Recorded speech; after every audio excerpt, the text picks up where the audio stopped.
Irmãos, bom dia. Paz para todos. Amém. É bom estar com vocês, irmãos. É muito bom poder estar nessa igreja com esses irmãos que a gente caminhou de algum tempo, alguns anos atrás, e eu ainda tenho um carinho muito grande por essa igreja. Então, muito obrigado pelo privilégio de agradecer ao conselho, ao pastor Ron, a oportunidade de poder estar com os irmãos nesse dia e compartilhar a palavra do Senhor. Vamos ler a Bíblia, irmãos? Primeira carta de Paulo aos Tessalonicenses, capítulo 5.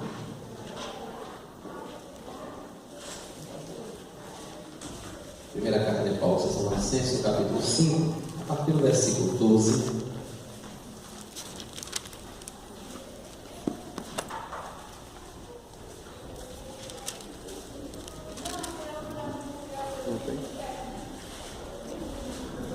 Primeira carta de Paulo aos Tessalonicenses, capítulo 5, a partir do versículo 12, diz assim: Irmãos, pedimos que vocês tenham em grande apreço os que trabalham entre vocês, que os presidem no Senhor e os admoestem.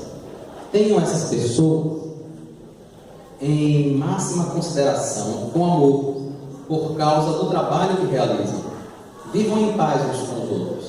Também exortamos vocês, irmãos, a que admoestem os que vivem de forma desordenada, consolem os desanimados, amparem os fracos e sejam pacientes com todos. Tenham cuidado para que ninguém retribua aos outros mal por mal. Pelo contrário, procurem sempre o bem uns dos outros e o bem de todos. Estejam sempre alegres, orem sem cessar, em tudo deem graças, porque esta é a vontade de Deus para vocês em Cristo Jesus. Amém. Amém. Senhor, obrigado pela Tua palavra, obrigado pelo dia do Senhor, pela oportunidade de nos reunirmos como igreja do Senhor, para o culto ao Senhor, para a adoração e o louvor ao Teu nome. Te rogamos que no nome de Jesus oriente nossa vida, transforme a nossa mente, incline o nosso coração ao Senhor, ajude-nos a viver, Pai, do modo digno da vocação que fomos chamados, ajuda-nos a viver para a glória e para o louvor do Teu nome. Queremos rogar ao Senhor que nesta manhã, no nome de Jesus, fale conosco, Deus, nos edifique, nos desperte, nos chame para Ti. Nós Te agradecemos no santo e glorioso nome de Jesus. Amém. Paulo escreve para aquela igreja, a igreja de Tessalônica, uma igreja que ele tinha um amor e um carinho muito grande por aquela igreja. Ele havia plantado aquela igreja, mas não pôde ficar ali muito tempo, irmãos. Paulo não conseguiu ficar muito tempo naquela cidade porque levantou-se uma perseguição muito grande contra ele. E ele ficou com receio, inclusive, de perder a própria vida nesse processo. Então ele acabou precisando deixar a cidade. E depois de algum tempo, ele ouvia algumas notícias, mas é preciso a gente lembrar que naquela época ainda não tinha WhatsApp. Então, acho que vocês vão saber disso, né? Não tinha. Então, ele não tinha muitas notícias de como estava a igreja. As informações demoravam muito para chegar. E ele se preocupava com aquela igreja que ele tinha plantado, que ele amava tanto. E principalmente por causa do modo como ele saiu de lá. Ele saiu de lá sendo perseguido. E logo depois que ele saiu, as pessoas, além de perseguirem ele fisicamente, começaram a perseguir a sua reputação. Então muitas pessoas na cidade de Tessalônica começaram a falar mal de Paulo e a dizer aos irmãos que tinham ficado ali: olha, na realidade, aquele moço que veio aqui, ele só queria o dinheiro de vocês.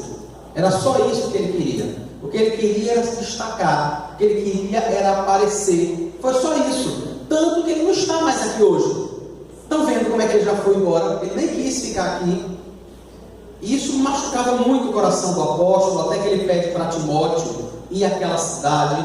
Timóteo vai até Tessalônica e volta com informações que o deixam muito alegre. Informações que davam conta de que aqueles irmãos estavam bem, a fé deles estava firme, eles continuavam esperando no Senhor e continuavam servindo a Deus. Isso anima muito Paulo. E aí ele escreve essa carta para aqueles irmãos e escreve para eles contando como ele se sentia por ver que aqueles irmãos estavam bem, e fala sobre diversos tópicos. Na carta dele, ele trata sobre diversos assuntos, irmãos. Inclusive, no capítulo 4, ele chega a tratar sobre o momento da volta de Cristo. Os irmãos daquela cidade estavam um pouco preocupados com as pessoas que tinham morrido. E eles pensavam, Cristo vai voltar daqui a pouco. Na concepção daqueles irmãos, o Senhor Jesus ia voltar, irmãos, amanhã. Era uma coisa assim, ninguém estava esperando Jesus voltar daqui a 2000 anos. Se naquela época você dissesse a um irmão daquele que no ano de 2019 Jesus não teria voltado ainda, ele ia impor a mão na sua cabeça e dizer, pode sair, isso é um espírito de enganação. Aqueles irmãos esperavam a volta de Cristo para aquele momento. Algumas pessoas começaram a morrer e eles ficavam tristes. Eles diziam, como é que vai ser? Jesus vai voltar e essas pessoas que morreram? Porque nós estamos vivos, ele vai arrebatar a gente. Mas e os mortos? Então Paulo escreve capítulo 4 para confortar, consolar aqueles irmãos. E diz assim, olha, não se preocupem não. Quando o Senhor Jesus voltar, aqueles que morreram, eles não vão ter nenhum tipo de prejuízo, eles não vão ter nenhum tipo de problema, porque na realidade eles serão ressuscitados primeiro. Na volta de Cristo, eles primeiro vão ressuscitar, depois nós, os que estivermos vivos, o Senhor vai nos arrebatar e aí vai unir a todos nós. E ele diz, então irmãos, fiquem tranquilos, sabe? Fiquem em paz, não se preocupem com relação àqueles que já morreram. O espírito deles está com o Senhor e daqui a uns dias o corpo deles também vai estar. No momento em que Cristo ressuscitar, o corpo deles vai ser levantado da sepultura e o nosso vai ser transformado. E todos nós vamos nos juntar a Ele e servir ao Senhor eternamente. Depois do capítulo 4, então, Paulo começa a dar diversos fazem, o modo como vocês andam, fiquem sempre sóbrios, é o que ele diz no capítulo 5, no versículo 6, né? Assim, pois, não durmamos como os demais, pelo contrário, vamos vigiar, vamos ser sóbrios, sabe? Vamos ter uma visão equilibrada da vida, porque o Senhor está vindo logo. Logo o Senhor virá para nos buscar. Paulo está, irmãos, cuidando daquela igreja como quem cuida de um filho, de forma muito carinhosa, sabe? Instruindo, ensinando, tentando dizer àqueles irmãos como seria o melhor modo deles viverem, para que pudessem agradar a Deus e não serem surpreendidos no momento da volta de Cristo, para que eles não ficassem pensando, agora Cristo voltou, levou a sua igreja, porque aqui eu não estou entre eles. E Paulo adverte aqueles irmãos com muito carinho. A partir do versículo 12, então, ele começa a dar alguns conselhos. E esses conselhos, irmãos, que eu queria tratar com vocês do versículo 12 até o 18, é Paulo dizendo, olha, é preciso que vocês tenham cuidado uns com os outros.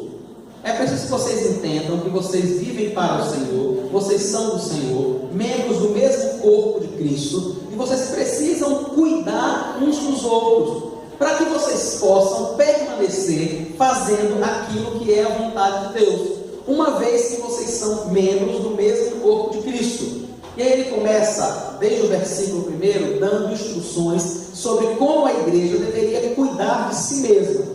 No versículo 12, ele começa falando sobre aqueles que lideram a igreja. E ele diz assim, irmãos, eu peço que vocês tenham em grande apreço os que trabalham entre vocês, que os presidem no Senhor e os que os admoestam. Tenham essas pessoas em máxima consideração, com amor, por causa do trabalho que realizam. Paulo está dizendo, olha, o Senhor levantou pessoas para liderar a sua igreja, porque Deus estabeleceu que seria assim, que as pessoas seriam orientadas sempre por uma liderança, e o Senhor levanta pessoas que vão liderar a igreja em nome dele, em nome de Cristo. E aí ele diz, vocês que são liderados, vocês que são membros da igreja, cuidem dessa pessoa, se preocupem com ela. O que Paulo diz na verdade é, tenham essa pessoa em grande apreço. Ele está dizendo assim, tenham a pessoa que dirige a sua igreja, que dirige a sua congregação, que dirige a sua comunidade, tenham essa pessoa em alta conta, em alta consideração. Por quê? Porque esta pessoa é enviada por Deus, porque esta pessoa foi colocada ali para fazer isso em nome do Senhor Jesus. O O Senhor Jesus já não está conosco, Ele está no céu, e até que a gente se reúna a Ele no céu, Ele estabeleceu líderes para essa igreja. E Ele diz o que é que essas pessoas fazem, né? Está aí no versículo 12. Olha, essas pessoas trabalham entre vocês, elas presidem, ou seja, elas dirigem, elas gerenciam, né? E elas também admoestam vocês. O que ele está dizendo é: entendam que essa pessoa também é membro do corpo de Cristo. A pessoa que está liderando a igreja, ela não é uma pessoa fora do corpo, ela não é uma pessoa à parte, ela é tão membro do corpo de Cristo como qualquer um dos irmãos aqui. A diferença é que o Senhor deu dons a ela, e esse dom é exercido na liderança da igreja. Então ele diz: tenha cuidado, sabe? Cuide com cautela dessa pessoa, tenha ela em alta consideração. Versículo 13, ele chega a dizer isso mesmo, né? Tenha essa pessoa em máxima consideração. E ele diz como fazer isso: com amor. Com amor. Cuidem dessa pessoa e façam isso com amor. No finalzinho do versículo 12, ele, incluindo essa pessoa no rol da igreja, junto com todos os outros membros, ele diz: vivam em paz uns com os outros.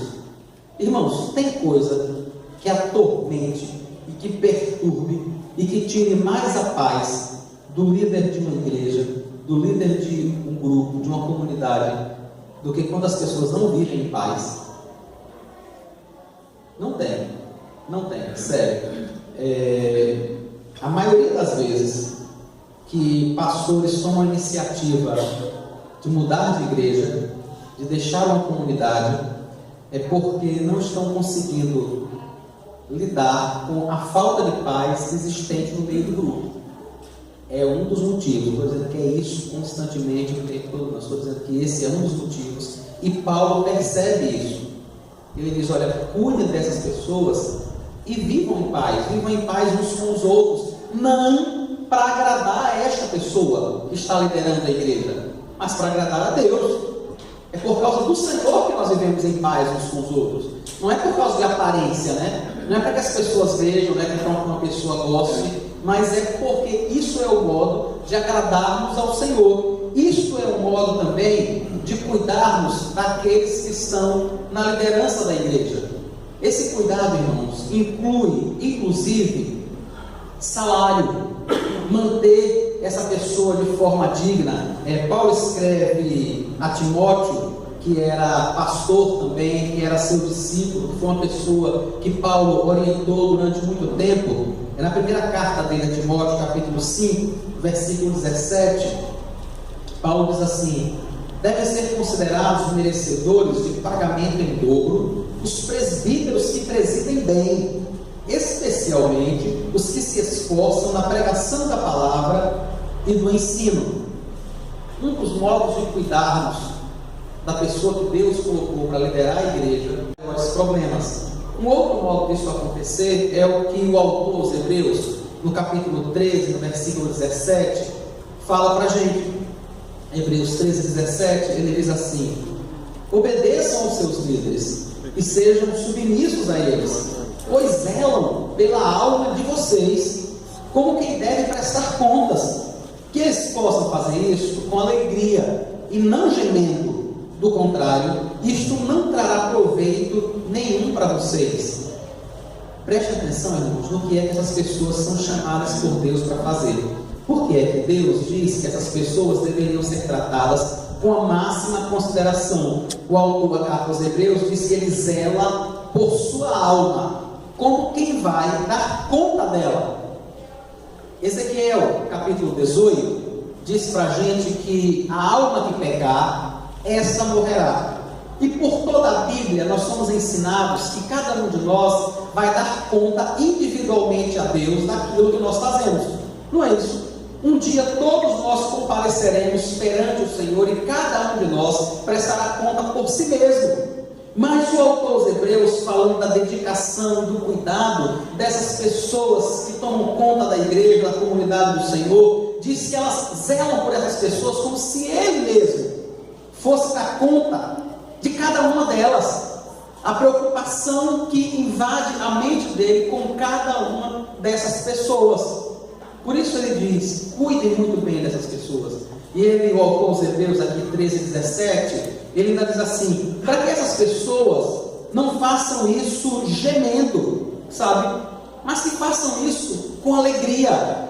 O certo é que eles vão fazer, porque ele foi chamado para isso. Se ele é um ministro fiel ao Senhor, ele vai fazer, ele vai presidir, ele vai orientar, ele vai demonstrar, ele vai pastorear, ele vai acompanhar, ainda que seja gemendo, mas ele vai fazer, porque ele foi chamado por Cristo para fazer isso. O que o autor da carta aos Hebreus está dizendo é: irmãos, não façam, sabe, com que essa pessoa passe por isso chorando, gemendo. Vivam em paz, para que a pessoa que está em nome de Cristo tomando conta dessa igreja faça isso com alegria.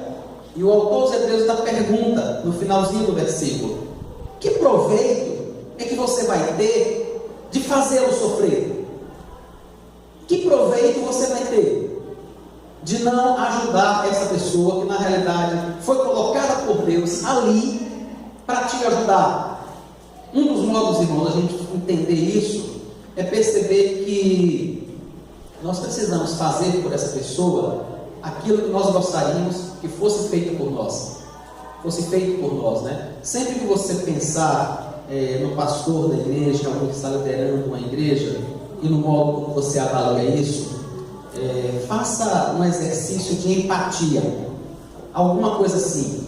Pense: se fosse o meu filho que fosse o pastor desta igreja e tivesse feito exatamente isso, como eu me comportaria? Se fosse o meu esposo que fosse o pastor da igreja e tivesse tomado essa atitude, como eu me comportaria? Quando a gente começa a fazer esse tipo de pergunta, a gente começa a perceber um pouco melhor o quanto a gente, inúmeras vezes, é tendencioso. Não é? Se for alguém mais próximo, se fosse um amigo muito próximo meu e que é pastor da igreja e ele tomasse esse tipo de atitude, como eu reagiria? Esse é um dos modos de a gente começar a pensar como o outro se sente, sabe? Se colocar no lugar do outro. É óbvio, é claro, vocês já perceberam e sabem disso. Nenhum pastor é perfeito, nenhum líder é perfeito, nenhum de nós é perfeito, irmãos. Enquanto estivermos aqui neste mundo, nenhum de nós vai ser perfeito sob aspecto algum, de jeito nenhum. Todos nós estamos caminhando para a perfeição. Então, o que o apóstolo Paulo diz a Timóteo, o que o autor dos Hebreus diz aqui é: cuide, porque essa pessoa é membro da igreja de Cristo, tanto quanto você. Essa pessoa precisa ser cuidada, amparada, tanto quanto você precisa, tanto quanto você gostaria que fizesse se essa pessoa que está dirigindo a igreja fosse seu filho, fosse seu pai, fosse seu esposo. Aquilo que você gostaria, o modo que você gostaria que a igreja olhasse para o seu filho que está dirigindo a igreja, para o seu pai, para o seu esposo, se esforce para olhar assim para aquela pessoa que está à frente da igreja. Apesar de imperfeita, ela está fazendo aquilo que pode, aquilo que está ao alcance dela, aquilo que ela entende ser o melhor para a igreja, mesmo que algumas vezes não seja. Mesmo que não seja. E aí ele vai errar. Não tenha dúvida disso, ele vai errar. Tentando fazer o melhor, tentando dar aquilo que ele entende ser o melhor para a igreja, ele vai errar. É inevitável. Sabe, como todos nós vamos errar. Não tem jeito, todos nós vamos. Não é só o pastor que erra na igreja. Aquele que é responsável pelo trabalho também erra.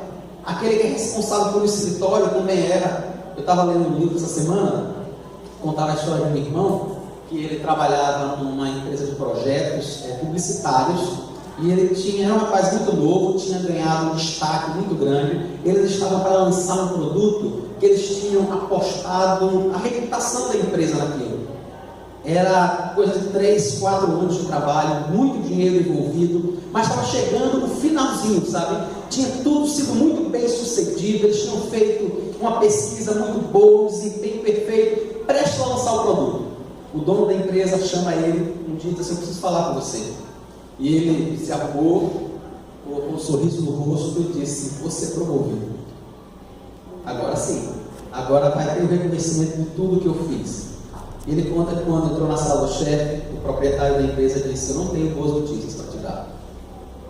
E ele nunca imaginou o que poderia acontecer, mas ele ficou pensando o que seria. E aquele proprietário da empresa disse: olha, vocês passaram 2, 3 anos trabalhando, investiram muito tempo e muito dinheiro para lançar um produto. Vocês só não pesquisaram se esse produto já existia. E ele existe. E isso trouxe um prejuízo para a empresa imensurável. A própria existência da empresa está colocada em risco. Eu não posso manter você aqui. Eu não posso ter você mais no quadro da nossa empresa. Dá para imaginar, irmãos, alguém que passa 2, 3 anos colocando a sua alma naquele negócio, entendendo que está fazendo o melhor que podia, aquilo ia trazer um retorno financeiro imenso para a igreja, imenso, ou para a igreja, para a empresa, né? Um retorno financeiro imenso para a empresa, e reconhecimento e tudo, mas uma falhazinha pequena de base que foi cometida lá atrás faz com que tudo se transforme naquilo que era o contrário. A empresa que tinha uma perspectiva de crescer e se destacar, agora corre o risco de nem sequer existir. Dá para imaginar? Então, assim, pessoas assim eram, líderes de igreja eram, pastores eram, mas somos todos membros de um mesmo corpo. E aí Paulo começa dizendo aos Tessalonicenses: cuidem dessas pessoas, amparem, eles estão ali em nome do Senhor. E ele continua no versículo 14.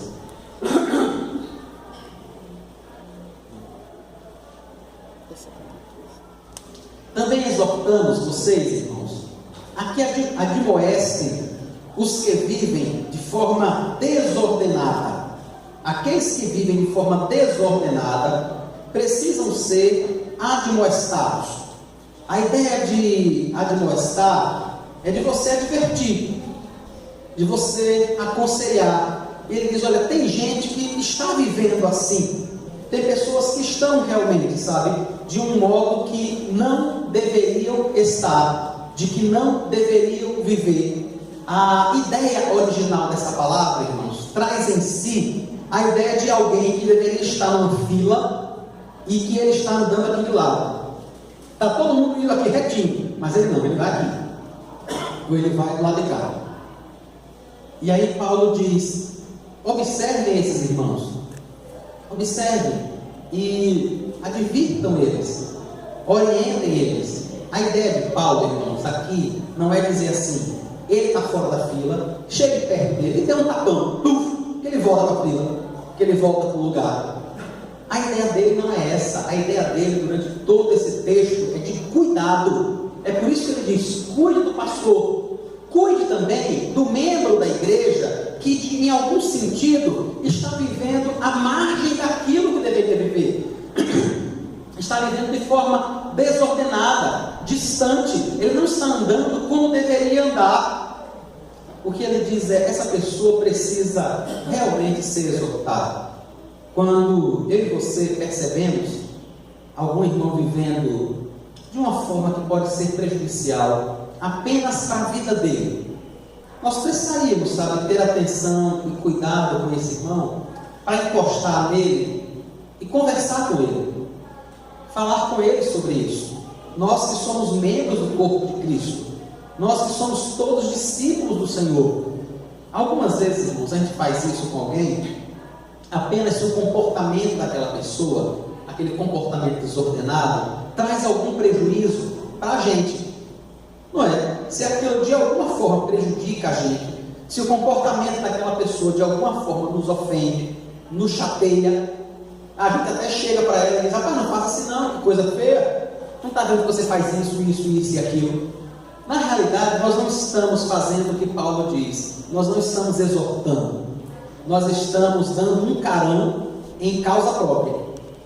É só por isso. Se o que aquela pessoa estiver fazendo não afetar a nossa vida, inúmeras vezes nós vamos dizer: e o que é que eu tenho a ver com isso? E diga aí, cara, o que é que eu tenho a ver com? A vida é dele, meu filho, o filho é dele, a mulher é dele, o marido é dele, o negócio é tudo dele, não tem nada a ver com esse negócio não. O que Paulo está dizendo é que não dá para nós, como igreja e corpo de Cristo e discípulos do Senhor, pensarmos desta forma. Se vemos um irmão nosso vivendo determinado aspecto da sua vida que é prejudicial, que nós percebemos que é prejudicial para a vida dele, nós precisamos, com carinho, com amor, como quem exorta alguém muito amado, fazer isso. Quando Paulo escreve sobre esse tipo de orientação, ele diz assim: olha, aconselhe as moças mais novas como a irmãs, aconselhe as senhoras, as pessoas mais idosas, como a mães, os mais idosos como a pais.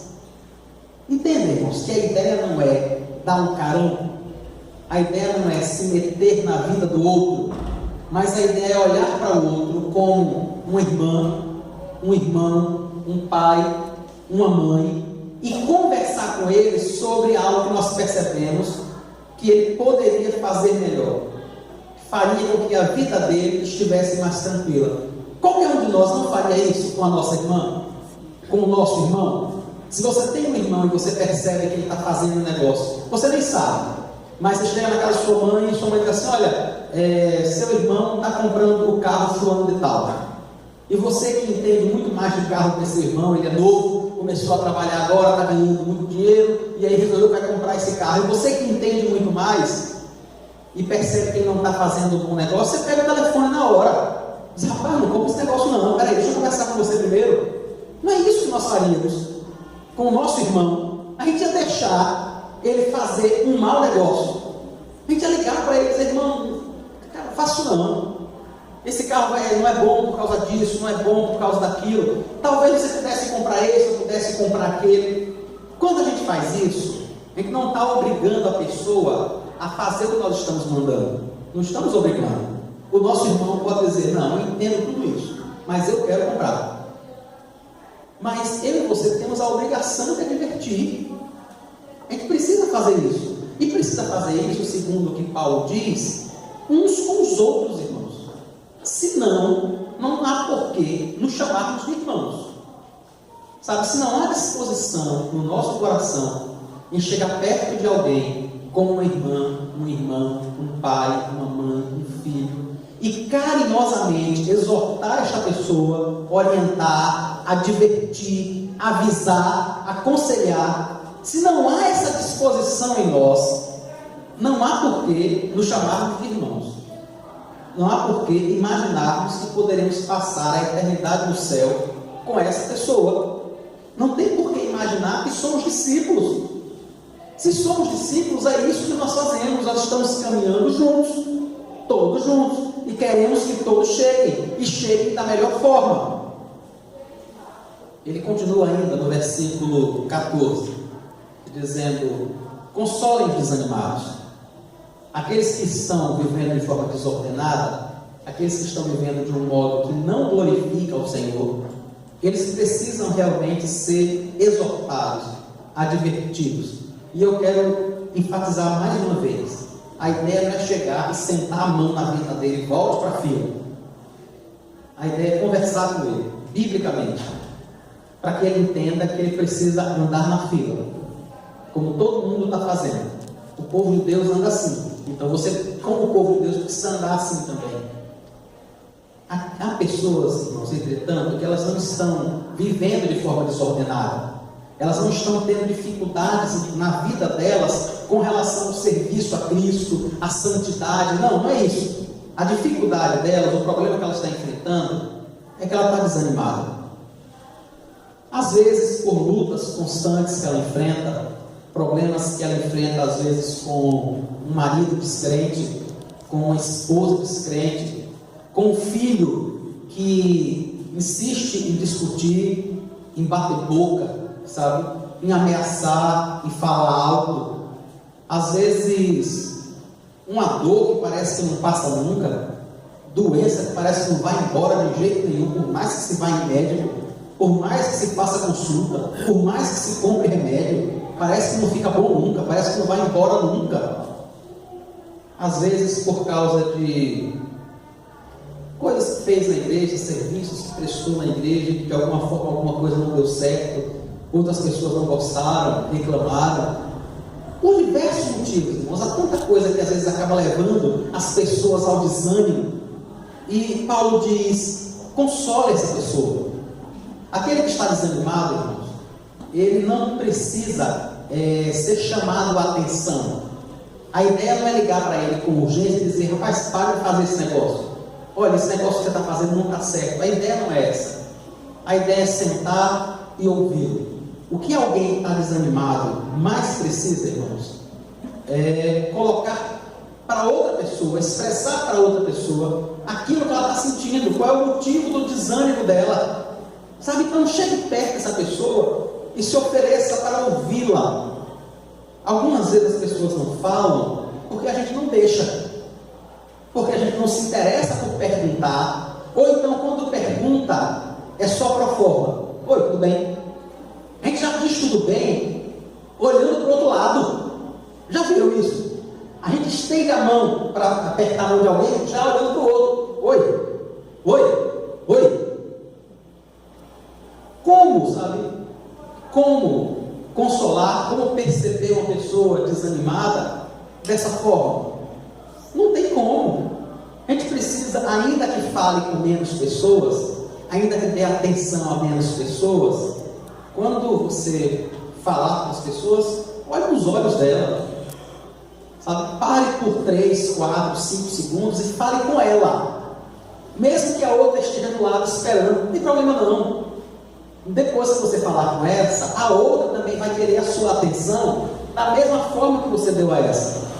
Porque se você apenas fizer oi, oi, oi, oi, oi, oi, oi, oi, oi, oi, na realidade a gente não dá atenção a ninguém, não consegue perceber nada do que está acontecendo, sabe? Então assim, por poucos segundos que seja, pergunte sinceramente como aquela pessoa está, sabe? Se você perceber que ela não está tão bem, ligue para ela depois, sabe? Dê uma passadinha na casa dela. Por que eu estou conversando com vocês, irmãos, essa manhã sobre isso? Porque isso é o modo de ser igreja.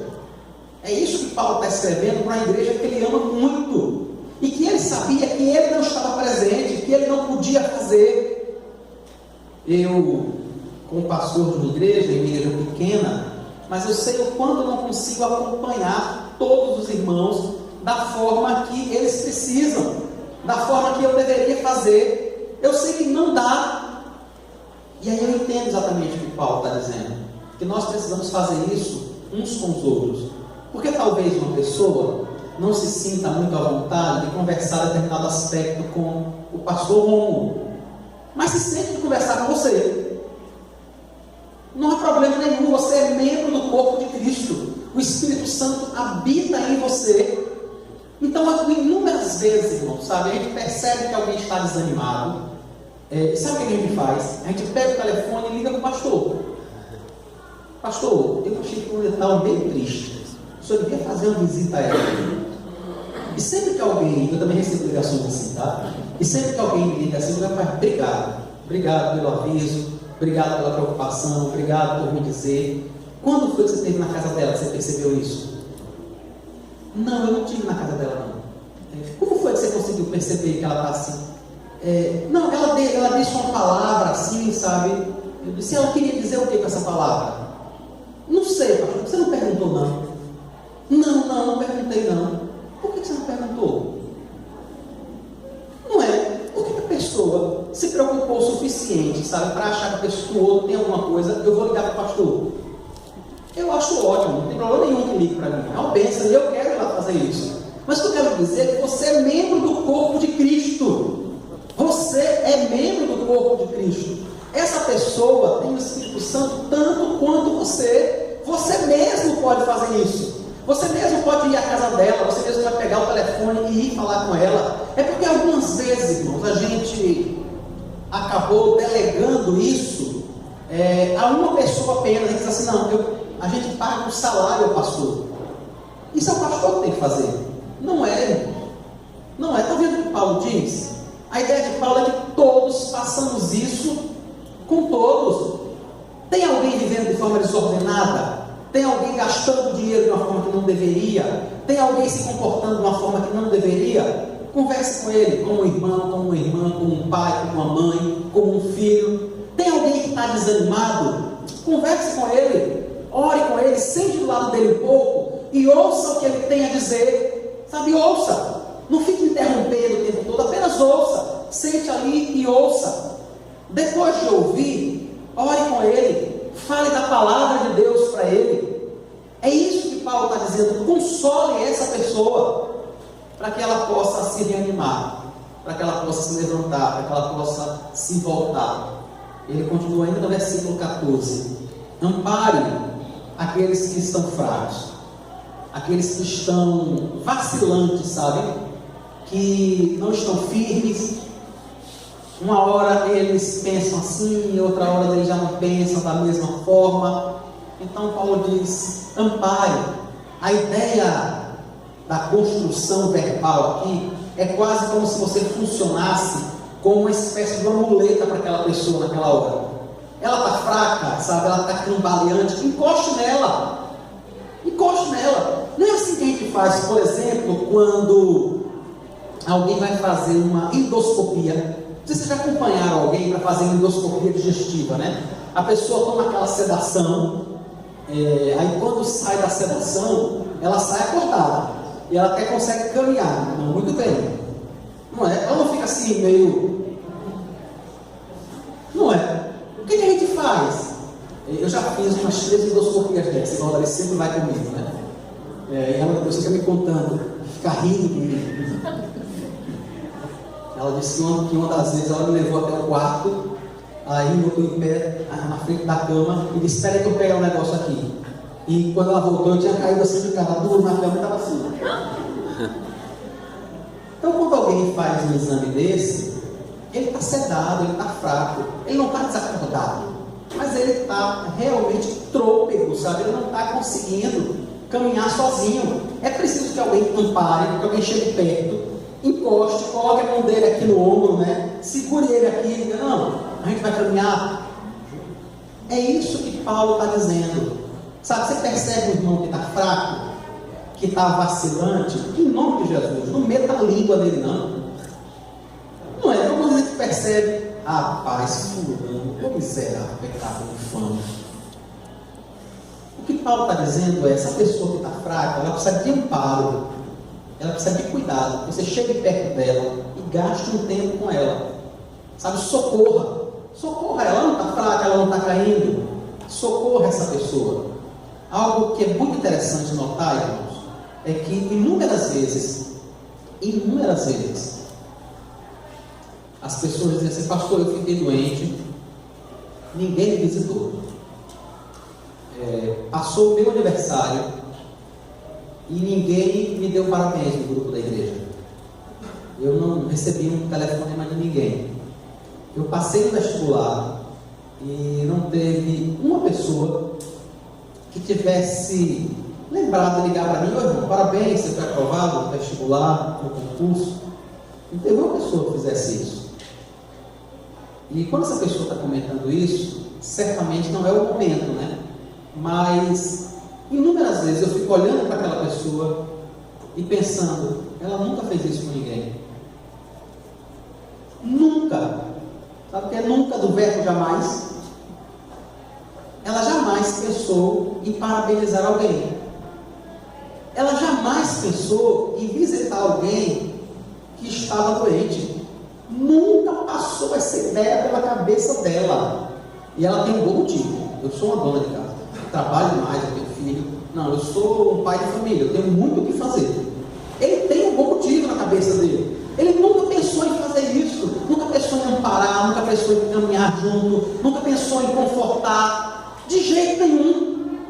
Mas de forma extremamente egocêntrica, diz, por que as pessoas não fazem isso comigo? Por que essa igreja não é amorosa? Por que essa igreja não é atenciosa? E não se percebe ele mesmo, membro dessa igreja, e parte dessa falta de atenção e de amor. Não se percebe, sabe, não consegue fazer uma leitura crítica mínima sobre a própria vida. E se você perguntar à pessoa, por que é que você nunca fez isso? Aí a pessoa diz, não, porque eu estava extremamente ocupado naquele período. Mas ninguém me liga, rapaz. Sabe, ninguém sabe nem se eu existo. Se eu passar 3 semanas sem ir na igreja, não tem uma criatura de Deus que pergunte por mim. Não tem um que faça isso. Isso entristece a igreja. E o modo de fazer isso não é dizendo para o outro fazer, é a gente fazendo. É a gente se entendendo como corpo de Cristo, amando as pessoas como o próprio Cristo mandou fazer, e fazer isso por elas. Ele termina o versículo 14, dando uma orientação muito importante. Sejam pacientes com todos. Com todo mundo, irmãos. Seja paciente. E para você entender quando você deve ser paciente, você só precisa pensar no quanto você gostaria que as pessoas fossem pacientes com você. O quanto que você gostaria que a pessoa fosse paciente com você? Já é uma direção. Sabe, já dá uma direção. Sabe aquelas vezes que você está meio lento para fazer determinada coisa, para responder determinada pergunta, para atender determinado pedido? E o que você mais gostaria é que a pessoa tivesse um pouco de paciência? Não é isso.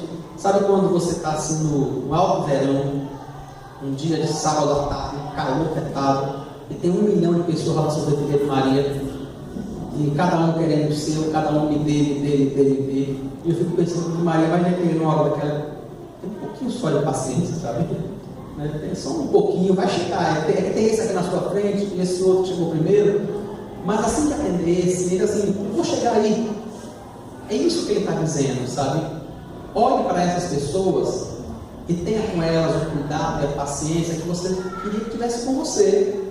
Se fosse você que estivesse nessa situação, como é que você gostaria que a pessoa tratasse você? Faça isso. Trate dessa forma. Se todos nós, irmãos, eu e você fizermos isso, a igreja vai ser completamente outra. Totalmente outra. A igreja amorosa que eu e você sonhamos e gostamos de ver, ela não existe do nada. Não existe, sabe? Eu conversava com um irmão há um tempo atrás, e foi ele mesmo. Ele disse que um casal da igreja dele, o rapaz tinha tido um AVC ou um problema assim cerebral e precisou se internar. Era o esposo, a esposa e uma filha, e ele precisou se internar. E essa pessoa me contando que o pastor na igreja à noite disse aos irmãos: olha, irmãos, o irmão fulano de tal passou mal ontem, se internou ontem à noite, está sem previsão de sair, a esposa dele precisa de ajuda. Eu gostaria de saber quais são os irmãos da igreja que podem fazer uma escala para poder ir ficar com o irmão lá no hospital, levar a menina para a escola, dar uma ajuda com algumas atividades de casa do casal. Ele contando o número de pessoas que apareceram, que levantaram a mão. E aí um outro irmão foi e ficou responsável de tomar nota do nome de todo mundo e montar uma escala das pessoas que poderiam ajudar aquela família. E é óbvio que isso é lindo. É óbvio que isso é a maior expressão desse cuidado. Agora, vocês entendem que isso exige trabalho, exige esforço, exige dedicação minha e sua? Que aquela igreja não se comporta dessa forma do nada, mas que para alguém, por exemplo, ficar com aquele irmão no hospital, ele teve que parar alguma coisa que ele estava fazendo, ele teve que olhar para o outro de forma amorosa, mais do que ele se preocupa com ele mesmo, e dizer assim: eu vou parar algo que eu estou fazendo essa tarde para ir ficar com o irmão. Eu poderia levar apenas meu filho na escola, mas vou passar na casa dele, vou pegar a filha dele, que estuda no outro lado, mas dá para eu fazer. Essas coisas são construídas assim, irmãos, sabe? Com esforço mesmo. É isso que Paulo está dizendo. Tudo isso exige esforço, exige dedicação, exige entender que eu e você somos membros do corpo de Cristo. E se queremos uma igreja que realmente glorifique ao Senhor, e se queremos uma igreja que dê prazer da gente ficar, nós temos que construir. Ela não vai surgir do nada. Nós temos que construir. é com muito esforço, com muito esforço. Depois do nosso primeiro ano lá na Jardins, eu lembro que no final do ano os irmãos comentavam como aquele ano foi abençoado, foi um ano muito bom para todos nós. A gente reconhecia o quanto Deus foi misericordioso com a gente naquele período. Foi muito bom, irmãos. E no primeiro sermão do ano seguinte, em janeiro, eu estava dizendo aos irmãos: olha, irmãos, tudo o que aconteceu no ano passado, e que nós entendemos que foi bênção de Deus para a nossa vida, que foi muito bom para a nossa igreja, aconteceu porque o Senhor é misericordioso, e aconteceu porque você fez alguma coisa. Então as coisas não vão permanecer boas apenas porque foram boas no ano passado. Elas vão permanecer boas se você fizer elas serem boas, se você se empenhar nisso, se você se esforçar nisso, se você admoestar os que de forma desordenada, consolar os animados, amparar os fracos, ser paciente com todos. Se eu e você fizermos isso, nós vamos ter uma igreja, irmãos, que dá prazer em ficar. Dá prazer. Eu comentava com os irmãos recentemente que eu saí de férias, e no período de férias eu tinha viajado e estava ouvindo uma música que a gente sempre canta na nossa igreja, o coral lá da igreja sempre canta, e sempre que canta aquela música, a primeira coisa que eu tenho é uma saudade muito grande daquela igreja, de estar lá com os irmãos. Eu acho uma bênção estar aqui, gosto demais de estar aqui, mas eu sei a falta que eu sinto daquele povo. Sabe, daqui a pouco vai terminar a escola dominical e vai se juntar com um monte de gente, uns iam almoçar não sei onde, outros iam almoçar não sei onde, outros iam comer não sei onde. Daqui a pouco termina o culto e a gente passa mais uma hora na porta da igreja tagarelando, para depois passar mais uma hora e meia conversando em outro lugar. Tudo isso é construído com esforço, sabe? Com esforço, é verdade. Tem gente que vai trabalhar na segunda-feira cedo. O culto lá termina às 7h20, 7h30, né? Tem gente que vai trabalhar na segunda-feira cedo, mas como sabe que só tem aquele momento para estar com os irmãos, fica ali. Ele fica ali, ele passa uma hora parado na porta da igreja, conversa com um, conversa com o outro, vai comer pizza, sanduíche, tapioca na casa de não sei quem, e passa mais um bom tempo, mesmo sabendo que talvez ele não vai conseguir dormir tanto quanto ele gostaria de dormir, mas ele vai dormir tranquilo, ele vai dormir em paz, ele vai dormir tão bem, sabe? De ter estado com o povo de Deus, estar caminhando com o povo que o ama e a quem ele ama. É isso que Paulo está dizendo, sabe?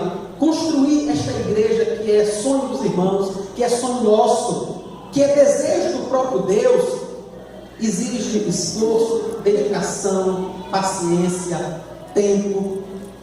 Não acontece apenas delegando isso ao pastor, à esposa, à família pastoral. Não acontece. Essas coisas são feitas por todos nós. É isso que eu queria dizer a você nessa manhã, sabe? Não sonhem apenas com uma igreja assim. Construam essa igreja. Construam, sabe? Eu sei que algumas vezes tem momentos da história da igreja que a gente pensa assim: rapaz, como tem sido complicado, como tem sido difícil. Pare, sabe? Simplesmente pare. Você pode dizer assim: não, pastor, mas tem sido difícil, é por causa de fulano, é por causa de cicrano, é por causa de Pedro Beltrano. Talvez você não possa fazer nada por eles, mas você pode, no mínimo, ficar calado. Se cada um de nós pensar: olha, eu vou apenas não piorar, eu vou apenas não colocar mais um graveto, sabe? Não jogar mais um pouquinho de gasolina. Se cada um de nós pensarmos assim, o fogo vai se apagar muito antes do que a gente pensava. Muito antes. Só fica quieto, sabe? Só fica quietinho e deixa o negócio lá. Se você puder ajudar, ajude. Faça o que você não pode, não, deixa lá, não se meta não. Se você não pode realmente abençoar, não chegue perto. Não contribua de forma nenhuma. Para piorar, não. Só se você puder abençoar. Do contrário, fique orando ao Senhor. Peça a Deus que com sua misericórdia, com sua bondade, com sua graça, transforme tudo aquilo em algo que glorifique o nome dele. Eu e você, irmãos, podemos e devemos, e precisamos experimentar tudo isso. Isso é bênção de Deus na nossa vida, muito bom. E não precisa, eu e você não precisamos ficar presos àquilo que já aconteceu. Eu já cometi muitos erros no passado, em diversos aspectos. Você também. Mas eu e você não precisamos ficar presos nisso. Eu e você podemos mudar. Entende? A gente pode mudar. Se até hoje você era aquele tipo de pessoa que dava um boi para não entrar numa briga e uma boiada para não sair dela, você pode parar de ser essa pessoa hoje. Não precisa continuar a ser assim. Até porque você sabe que nunca foi a vontade de Deus que você fosse assim. Aí você diz assim, mas pastor, eu tenho 30 anos, 35, 40, 50 anos, eu fui assim a vida toda. Certo, já foi bastante tempo, está na hora de parar tudo. Não é bastante tempo, já foi bastante tempo, sabe? Então assim, pare e diga, agora você como meu Senhor, que como ovelha muda foi levada ao matador, sabe? Que disse a nós no Sermão do Monte, olha, se alguém te bater de um lado da face, ofereça o outro. Sabe? Se alguém de alguma forma, até injusta, te obriga a andar uma milha, vá duas, sabe? Então assim, eu e você podemos, precisamos fazer isso hoje. A graça de Deus, o Espírito Santo, irmãos, habita em mim e em você. Nós somos habitados pelo Espírito Santo. Por isso existe essa possibilidade real de mudança. Só por isso. Se eu e você não temos o Espírito Santo, é daí para pior.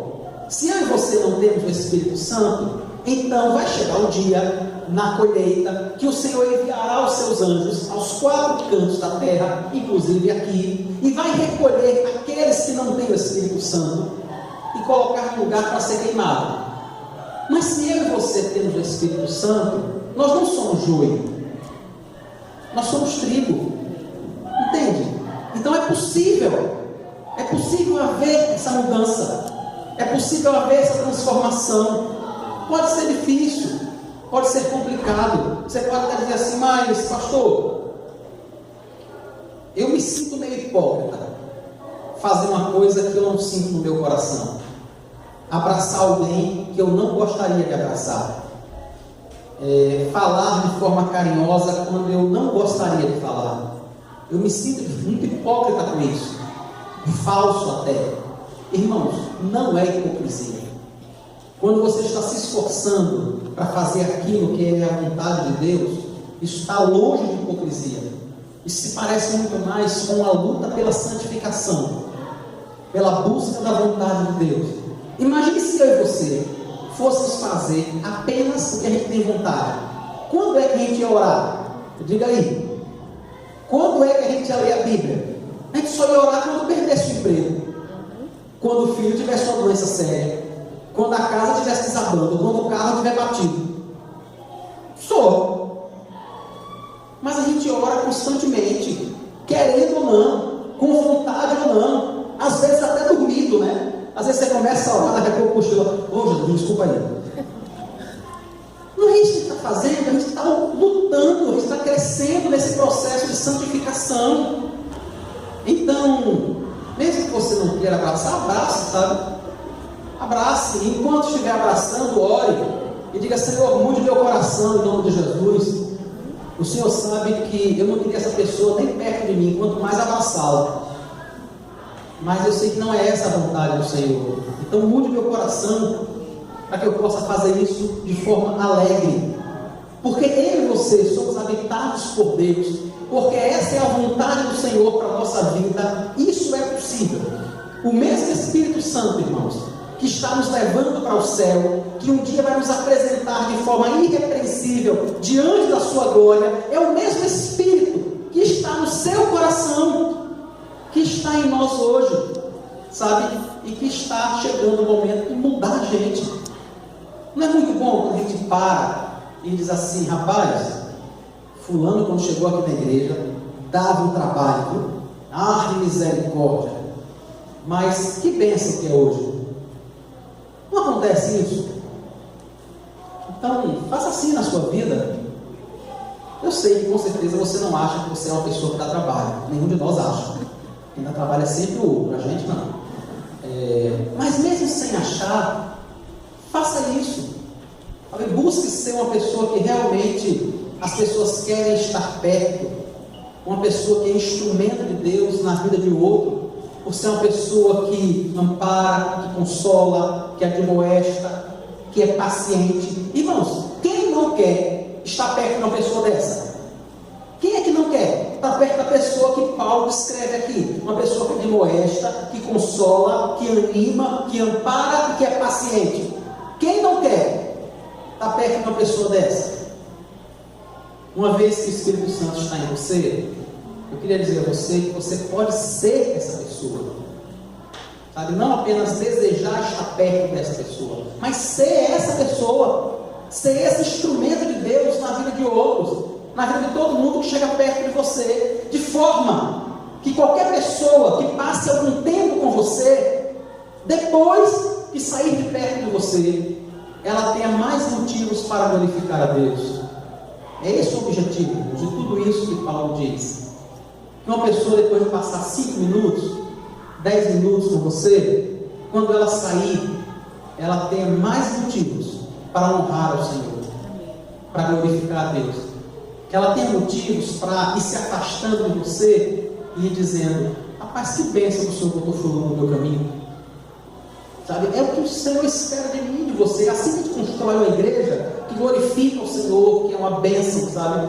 Que todo mundo tem prazer, tem alegria, tem satisfação em ficar.